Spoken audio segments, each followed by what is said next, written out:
வணக்கம்.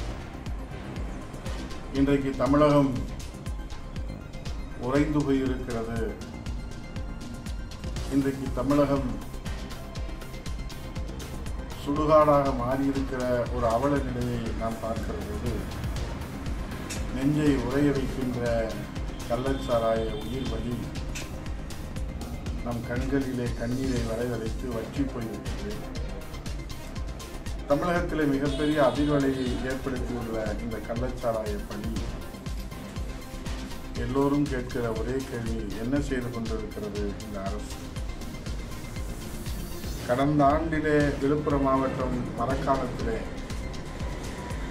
கள்ளச்சாராயம் குடித்ததில் 22 பேர் பலியானார்கள். அதேபோல செங்கல்பட்டு மாவட்டம் மதுராந்தகம் பகுதியில் கள்ளச்சாராயம் குடித்ததில் 8 பேர் உயிரிழந்தார்கள். இந்த சோக சுவடு, இந்த சோகத்து ஈரம் காய்வதற்குள்ளாக மறைவதற்குள்ளாக கள்ளக்குறிச்சி மாவட்டம் கருணாபுரத்திலே மீண்டும் ஒரு கள்ளச்சாராய உயிரிழப்பு சம்பவம் நம்மை நெஞ்சை கொடுக்கிறது. இந்த சம்பவத்திலே நேற்று வரை 57 பேர் பலியாகினர். மேலும் 156 பேர் ஆபத்தான நிலையிலே மருத்துவமனைகளிலே சிகிச்சை பெற்று வருகின்றார்கள். சிகிச்சை பெறுபவர்களிலே பலரது நிலைமை கவலைக்கிடமாக உள்ளது. நெஞ்சை உழுக்கும் இச்சம்பவத்தை பற்றி சட்டசபையிலே விவாதிப்பதற்கு அனுமதி தாருங்கள் என்று மாண்புமிகு பேரவைத் தலைவர் அவர்களை மாண்புமிகு எதிர்க்கட்சி தலைவர் வருங்கால முதலமைச்சர் புரட்சித் தமிழர் ஐயா எடப்பாடியார் அவர்கள் தொடர்ந்து மக்கள் நலனுக்காக, மக்கள் உயிர் பாதுகாப்பதற்காக, மக்களின் பாதுகாவலராக அவர் எடுத்து வைத்திருக்கிற அந்த ஜனநாயகத்தினுடைய உரிமையின் அடிப்படையிலே கடமையாற்றுவதற்கு இந்த அரசு இன்றைக்கு இரும்பு கரம் கொண்டு நடவடிக்கை எடுக்க வேண்டிய இந்த அரசு கள்ளச்சாராயத்திற்கு துணை போனவர்கள், கள்ளச்சாராயம் காட்சியவர்கள் இரும்பு கரம் கொண்டு நடவடிக்கை எடுக்க வேண்டிய இந்த அரசு அவர்களை மயிலிறகால் தடவி கொடுத்து விட்டு இங்கே ஜனநாயகத்தின் குரல் வலையை நெருக்கின்ற வகையிலே ஹிட்லரின் முசோலினியின் மறுவடிவமாக இன்றைக்கு ஸ்டாலின் அரசு செயல்படுவதை பார்க்கிற போது உயிர் போகிற பிரச்சனையை சட்டசபையில விவாதிக்காமல் வேறு எங்கே போய் எதிர்கட்சிகள் விவாதிப்பார்கள்? 57 பேர் உயிர் போயிருக்கிறது.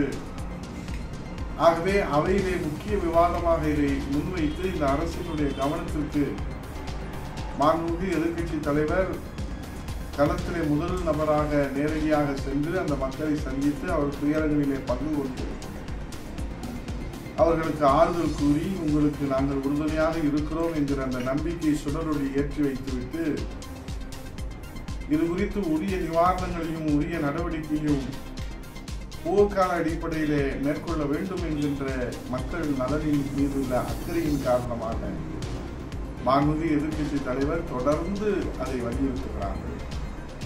முதல் நாள் இறந்த உறுப்பினர்களுக்கும் கள்ளக்குறிச்சியிலே உயிரிழந்தவர்களுக்கும் நாம் அங்கே இரங்கல் தெரிவித்து அந்த நிலையிலே சபை ஒத்திவைக்கப்படுகிறது. யாரும் நாங்கள் அங்கே அந்த மரபை மீறாமல் அதற்கு எதிர்க்கட்சி தலைவர் மாண்புமிகு எடப்பாடி அவருடைய வழிகாட்டுதலோடு அந்த அவை கண்ணியத்தோடு அங்கே நாங்கள் நடந்து கொண்டதை இந்த நாடு நன்கு. ஆனால் அடுத்த நாள் நாம் முக்கிய விவாதமாக இதை விவாதிக்க வேண்டும் என்று கோருகிற போது அதை மாண்புமிகு பேரவைத் தலைவர் அவர்கள் தொடர்ந்து மறுத்து வருகிறார். ஆளுங்கட்சியினுடைய முதலமைச்சருடைய அழுத்தத்தின் காரணமாக என்பது வெட்ட வெளிச்சமாக தெரிகிறது. இந்த உயிர் போகிற இந்த தமிழ்நாட்டிலே அப்பாவி, ஏழை, எளிய, விளிம்பு நிலை மக்கள் 57 பேர் உயிர் போயிருக்கிற இந்த பிரச்சனையை விவாதிக்காமல் எந்த பிரச்சனையை விவாதிக்க வேண்டும்? அதைத்தானே மாண்புமிகு எதிர்க்கட்சி தலைவர் அவர்கள் கேட்கிறார்கள். ஆனால் அங்கே எங்களுக்கு கிடைத்த பரிசு என்ன? எங்கள் குண்டுக்கட்டாக தூக்கி கொண்டு போய் கைது செய்து சட்டசபையிலே கேள்வி கேட்பவர்களை எல்லாம் கைது செய்ய வேண்டும் என்று நினைக்கிற இந்த ஹிட்லர் ஆட்சி இதுவரை தமிழக அரசியல் வரலாறு கண்டது. மாண்புமிகு எதிர்க்கட்சி தலைவர் இந்த நாட்டினுடைய நிலையை அரசினுடைய கவனத்திற்கு கொண்டு வருவது என்ன தேச துரோக குற்றமா? இதை சட்டசபையிலே பேசாமல் எங்கே போய் பேசுவது? மக்கள் மன்றத்திலே நேரிலே சந்தித்து கள ஆய்வுகளை அங்கே கொண்டு வந்து பேரவையிலே தெரிவித்தால்தான் அதற்கு விடிவு காலம் கிடைக்கும். இதுதானே மரபு, இதுதானே நியாயம், இதுதானே சத்தியம், இதுதானே உண்மை, இதுதானே வரலாறு. ஆனால் இப்போது இருக்கிற அரசு, ஹிட்லரின் மறுவடிவமாக ஸ்டாலின் அரசு இன்றைக்கு அதை முடக்க நினைக்கிறது. அரசின் அலட்சியத்தாலே தமிழ்நாடு தற்போது சுடுகாடாக இருக்கிறது என்கிற செய்தி மக்களுக்கு போய்விடக் கூடாது என்பதற்காக குறைந்தபட்சம் பாதிக்கப்பட்ட மக்களுக்கு ஆறுதல் சொல்லவாவது முதல்வர் சென்றிருக்க வேண்டுமா வேண்டாமா?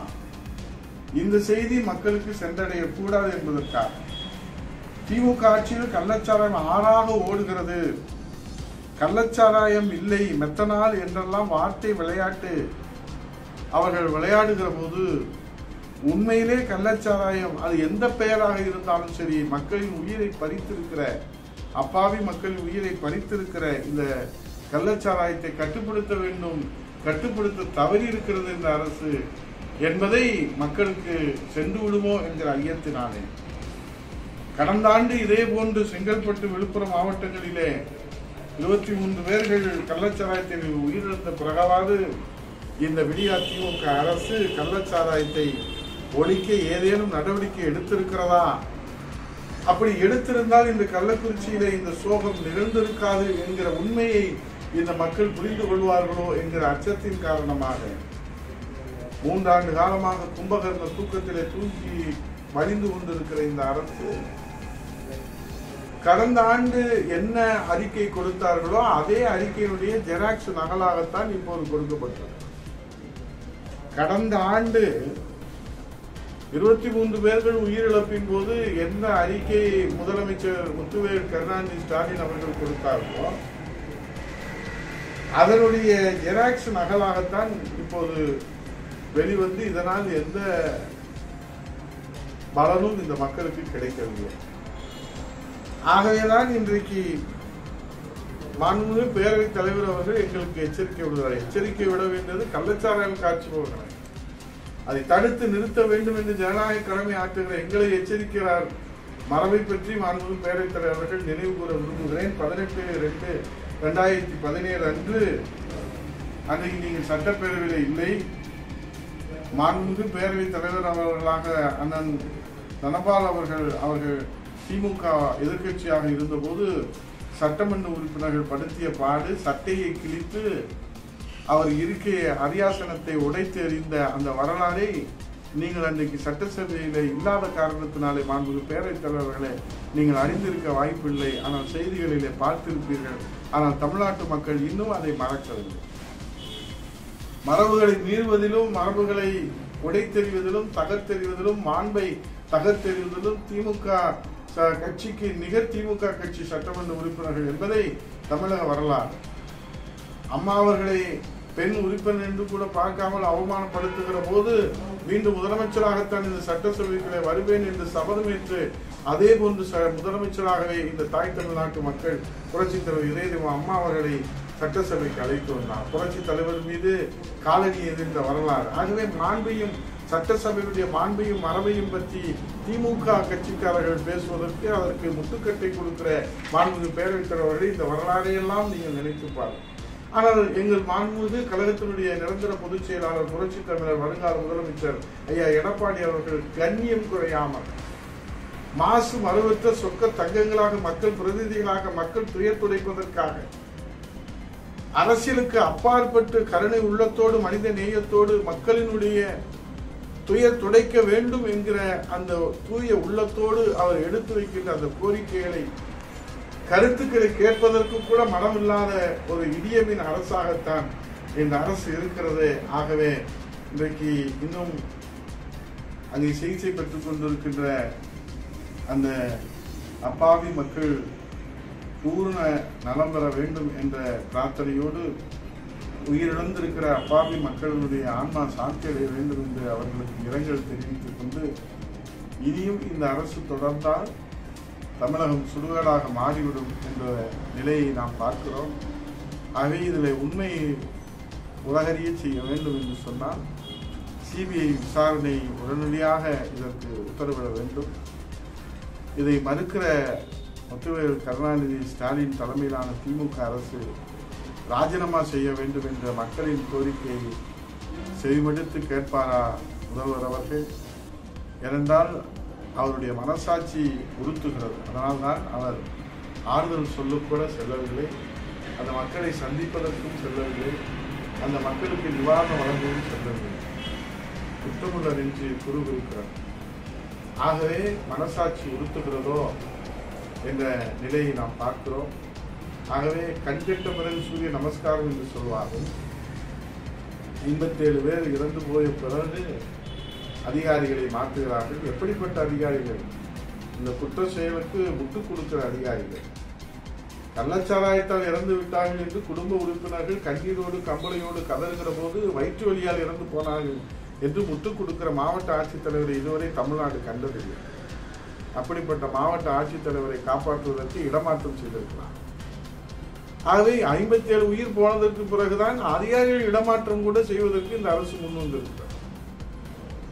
ஆகவே கிராமத்திலே சொல்வார்கள், இதை நான் நாகரிகம் கருதி நாகரிக வார்த்தையாக எடுத்துக்கொள்வோம். ஒரு மாட்டுக்கு ஒரு சூடு, மாட்டுக்கே ஒரு சூடு என்று சொன்னால் மனிதனுக்கு ஏது சூடு? இத்தனை சூடு பட்டதற்கு பிறகும் இந்த தமிழகத்தை காப்பாற்றுவதற்கு இவர்கள் மனம் வரவில்லையே, கல்மனம் படைத்தவர்கள்.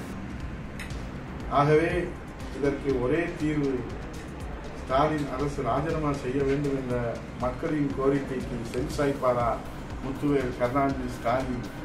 மனசாட்சி உள்ள முதல்வராக இருந்தால் உடனடியாக அவருடைய பதவியை ராஜினாமா செய்ய வேண்டும் என்று கேட்டு மக்களின் துயர் துடைக்கின்ற களப்பணியிலே மக்களின் பாதுகாவலராக களத்திலே முதன்மையாக நின்று பணியாற்றுகிற புரட்சித் தமிழர் ஐயா எடப்பாடியுடைய கருத்தை வலுப்படுத்துவோம் என்று கேட்டு விடைபெறுகிறேன். நன்றி, வணக்கம்.